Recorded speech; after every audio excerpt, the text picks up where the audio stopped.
There are several mysteries about Nigerian scammers that many people don't seem to know, from their long scamming history with the British to the sad reason they even do these scams, and eventually to the satanic rituals they perform in the name of scamming people. We're gonna be looking at all this and more, starting with the shady history between Nigerian scammers and British colonies. Do you know the first scam ever pulled by a Nigerian dates back to 1920? It was from a guy named Professor Crenshaw, who sent letters to the British colony of the Gold Coast, which is today's Ghana, offering recipients of his letters magical elixirs that cured diseases, love potions to attract admirers, and all sorts of products pertaining to sorcery. He was basically pitching to them fictional products for a massive fee. But because of how convincingly he wrote these letters, he would sell hundreds and sometimes thousands of these fake potions and elixirs to the British citizens living in the Gold Coast, raking in hundreds of pounds from his victims. It got so bad that the British authorities became concerned about the amount of letters that they were receiving from other colonies, soliciting for funds in the name of purchasing magic potions from one professor of magic named Crenshaw. He was later apprehended by the British authorities in 1921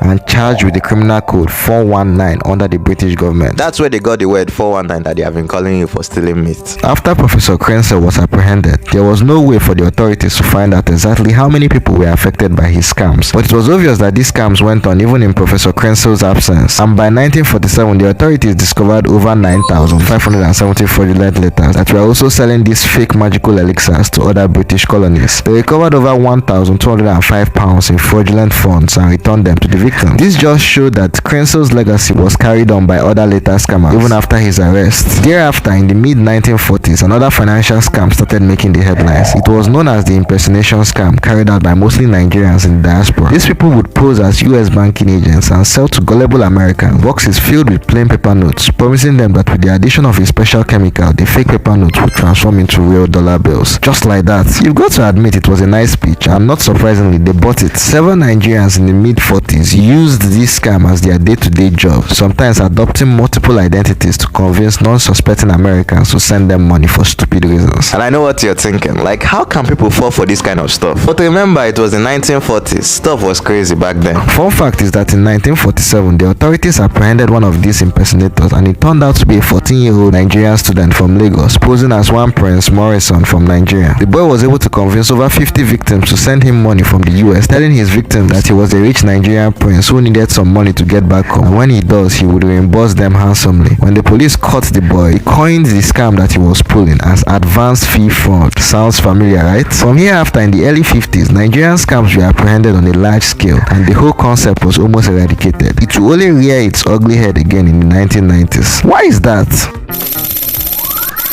Well, it was the early 90s. Nigeria was just recovering from several years of military dictatorship. The value of the naira had seriously depreciated, and the country was suffering from widespread unemployment. A group of educated young Nigerians began looking for a way out of this crisis, and lo and behold, history had something to teach them. After some research, these young Nigerians began discovering stories of the scamming exploits of the 20s and the 40s. They were dumbfounded because they realized that the scammers of that era were uneducated criminals who pulled off massive scams and got rich quick, while them who were much more educated were still poverty-stricken. Some of them saw an opportunity to use the scamming tactics of old with a little modern touch to escape poverty in the current economic situation of Nigeria. I do it just to survive myself. You know, I have to make my own daily bread. I don't have no one to help me. I don't have any parents anymore. So I'm the one sponsoring myself, doing everything myself, trying to live on my own. This was how the scamming exploits of the 90s began. These youths would bombard postal services with dozens of letters to Western nations posing as princes, kings, magicians, potential love interests, you name it, in order to solicitate for funds. And it worked. Westerners lost millions of dollars from these scams, and Nigerian scammers became filthy rich. The situation only worsened with the introduction of the internet in Nigeria in the early 2000s. Unlike snail mail, which was the standard way of sending letters abroad in the 90s, and was extremely slow, sometimes even taking months, computers were able to send virtual emails to other countries within seconds, and all a scammer needed was a free email account from yahoo.com and a bachelor's degree in lying. That was pretty much it. It was a scammer's dream come true. Because of how new the internet technology was, many gullible Americans were falling for these scams hook, nail and sinker. These scammers were dubbed the Yahoo boys because of the free emails they used from Yahoo's websites. Now, owing to the fact that these scammers were still human with a semblance of a conscience, most had to morally justify these their scams to themselves so that they won't feel bad for the horrible acts of theft they were committing. I believe when you have that money, you're going to start a business. I believe that's what is on the street now. So anything that is on the street that you believe that you can do that does not fetch blood or does not fetch you stealing from your neighborhood, then why don't you do it? I don't see Yahoo as a work. I do it for fun. Talk to people online. When you're making it from there, it's fun. I do Yahoo just to survive myself. I have to make my own daily bread. I don't have no one to help me. I don't have any parents anymore. Some would say things like they were getting back at the British for colonization and slavery. I killed 3 vultures in the form of white men. They gradually stole our gold and other resources. It is with their technological intelligence, which is the internet, that we are taking back what belongs to us. While others would directly liken themselves to biblical characters like Jacob, who got his hands dirty to get his own blessing. Either way, some of these scammers opted for totally becoming ruthless and void of sympathy to curb this emotional crisis. These ones' hearts became so dark that they started getting themselves involved in diabolical activities.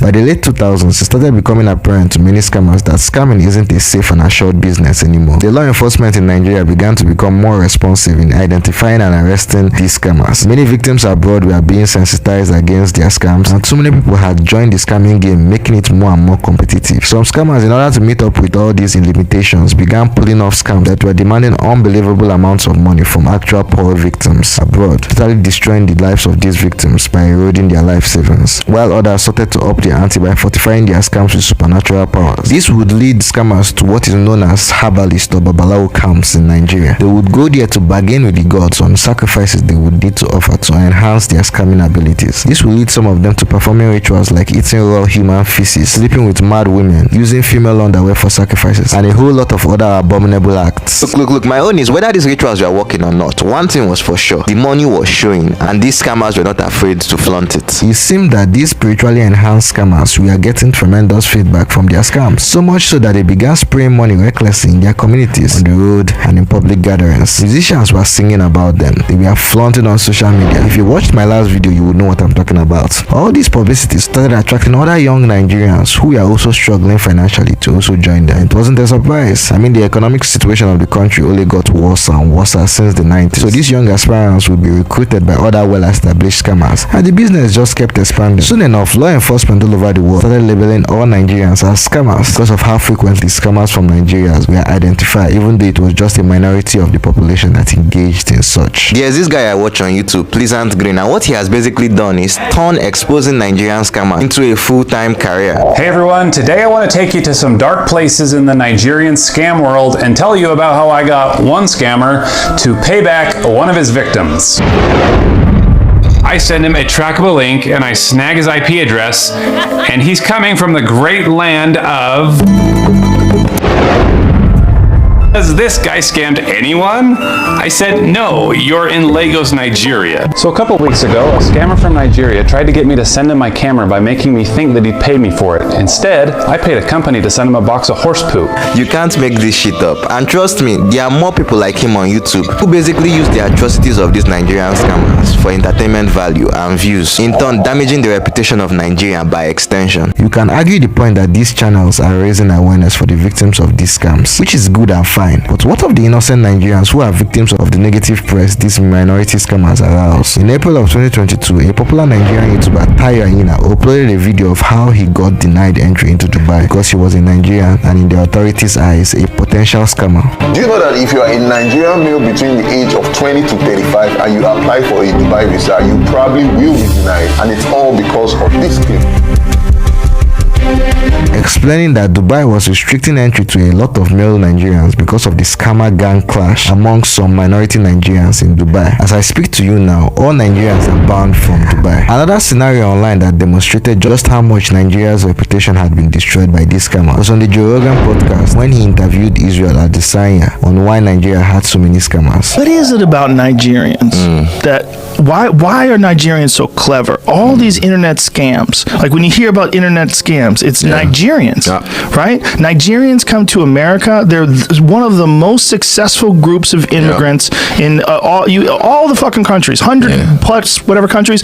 Nigerians murder it when they come to America. There's something about, there's a work ethic, but there's also a cleverness. Israel will spend over 5 minutes defending and showing pride for Nigeria, trying to make an argument that these scammers are highly intelligent but lack the proper environment to channel their skills. It's amazing that they figured it out to the point where that is synonymous with scams. It's Nigerian scams. Yeah. That's the thing. Like, we're scamming, but a lot of them, it's because of the opportunity. They're so smart, but the opportunity isn't there, so they can't go to school. They can't do that. So did you hear about the guy who sold a fucking airport that didn't exist to Japan? Really? Remember that one? A Nigerian dude sold a fucking airport that wasn't a real airport. We're winning. But you know what? It's sad. It's sad that the mistakes of few can condemn a whole nation.